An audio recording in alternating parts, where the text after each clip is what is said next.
Bismillahirrahmanirrahim. Assalamualaikum warahmatullahi wabarakatuh. Innal hamdalillah nahmaduhu wa nasta'inuhu wa nastaghfiruh wa na'udzu billahi min syururi anfusina wa min sayyiati a'malina. Man yahdihillahu fala mudilla lahu wa man yudlilhu fala hadiya lahu. Wa asyhadu an la ilaha illallah wahdahu la syarika lahu wa asyhadu anna Muhammadan abduhu wa rasuluhu amma ba'd. Alhamdulillah, kita meneruskan kajian Arba'in An-Nawawi kita dengan ta'liq dari Syekh Muhammad bin Shalih Al-Utsaimin rahimahullahu ta'ala. Hadis nomor 6. An Abi Abdillah An-Nu'man bin Bashir.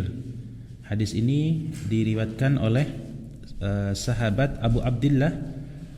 Kunyah beliau Abu Abdillah, nama asli beliau adalah An-Nu'man bin Bashir radhiyallahu ta'ala anhu, semoga Allah ridha kepada beliau.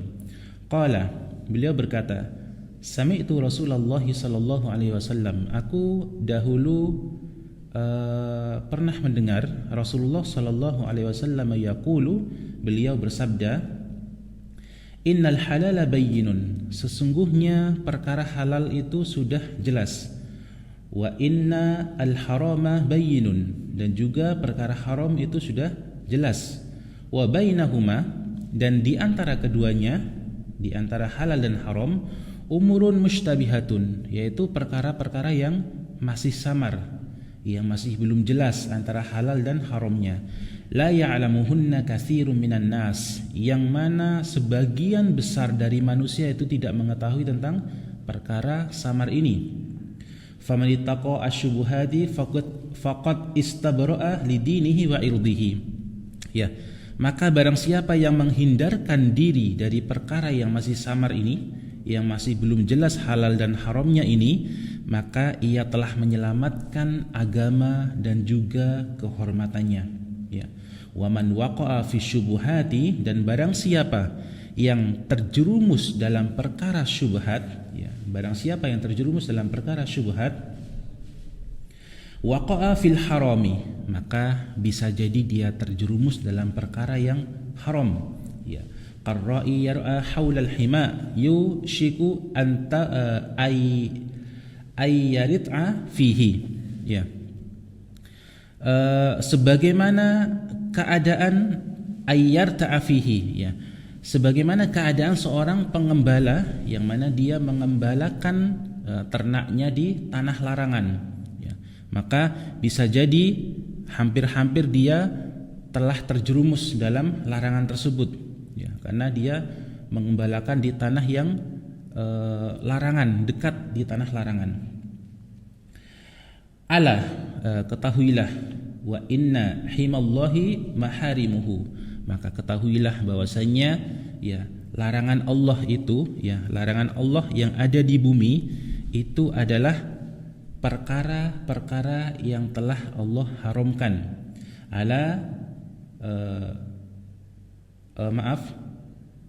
Ala wa inna likulli malikin hima, ya, ketahuilah bahwasanya setiap raja itu memiliki batas tanah larangan.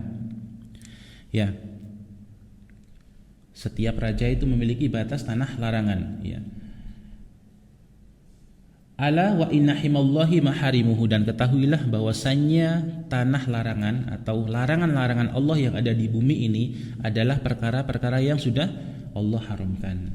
Ala wa inna fil jasadi mudghatan, maka ketahuilah bahwasannya, ya, bahwasannya di dalam sebuah jasad manusia itu ada segumpal mudghah atau daging, atau segumpal daging. Wa in idza salahat salahal jasadu kulluh, maka ketika daging ini, segumpal daging ini baik, maka seluruh jasad itu akan baik. Wa idza fasadat fasada al jasadu kulluh, maka apabila jasad mudghah atau daging ini rusak, ya, maka rusak seluruh jasadnya.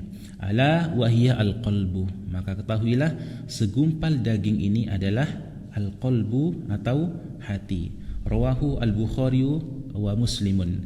Hadis ini sahih diriwayatkan oleh Imam Bukhari dan Imam Muslim. Ikhwatal iman rahimani wa rahimakumullah. Dalam hadis yang nomor 6 ini Syekh Muhammad bin Shalih Al-Utsaimin memberikan atau menuliskan beberapa faidah. Di antaranya yang pertama, sesungguhnya syariat Allah atau syariat Islam itu jelas halal dan haramnya. Ya, perkara yang halal sudah dijelaskan, perkara yang haram juga sudah dijelaskan. Dan di antara keduanya ada perkara yang masih samar.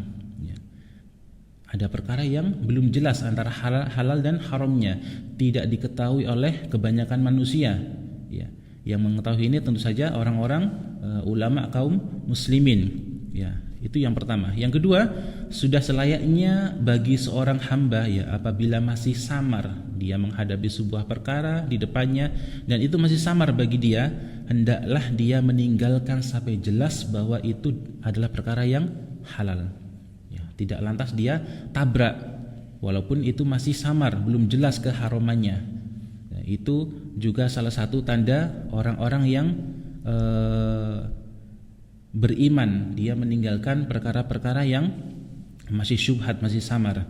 Kemudian faidah yang nomor 3 adalah bolehnya kita membuat permisalan untuk menjelaskan sebuah hukum ya, sebagaimana kebiasaan Rasulullah ketika beliau mengajarkan para sahabat. Beliau mengajarkan bagaimana tentang sebuah hukum dengan permisalan yang ringan. Misalkan Rasulullah pernah bertanya dengan kalimat yang kurang lebih, bagaimana menurut kalian? Beliau bertanya pada sahabat, ketika ada orang yang sehari mandi 5 kali, maka itu menunjukkan bahwasanya ini adalah keadaan orang-orang yang mengerjakan sholat 5 waktu. Mandi 5 kali otomatis itu akan bersih seluruh badannya. Kemudian faedah yang selanjutnya adalah bagusnya cara Rasulullah dalam mendidik para sahabat. Rasulullah SAW mendidik para sahabat atau mengajarkan para sahabat dengan membuat permisalan-permisalan yang ringan dan jelas serta mudah difahami. Beliau tidak menggunakan bahasa-bahasa yang tinggi. Yang penting para sahabat faham dan itulah yang diinginkan. Ya, kemudian faedah yang terakhir yang Syekh tuliskan adalah sesungguhnya rusaknya sesuatu yang dohir itu menunjukkan atas rusaknya sesuatu yang batin, sebagaimana sabda Rasulullah SAW, wa idza fasada al jasadu kulluh. Nah, seperti itu. Jadi dalam hadis yang nomor 6 ini dari kitab Al-Arba'in An-Nawawi kita mendapatkan banyak sekali faidah. Di antaranya adalah yang paling penting ketika kita dihadapkan pada sesuatu yang masih samar hukumnya, masih belum jelas halal haramnya, maka lebih baik kita tinggalkan untuk menyelamatkan agama dan juga kehormatan kita. Wallahu ta'ala alam bis-shawab. Wassalamualaikum warahmatullahi wabarakatuh.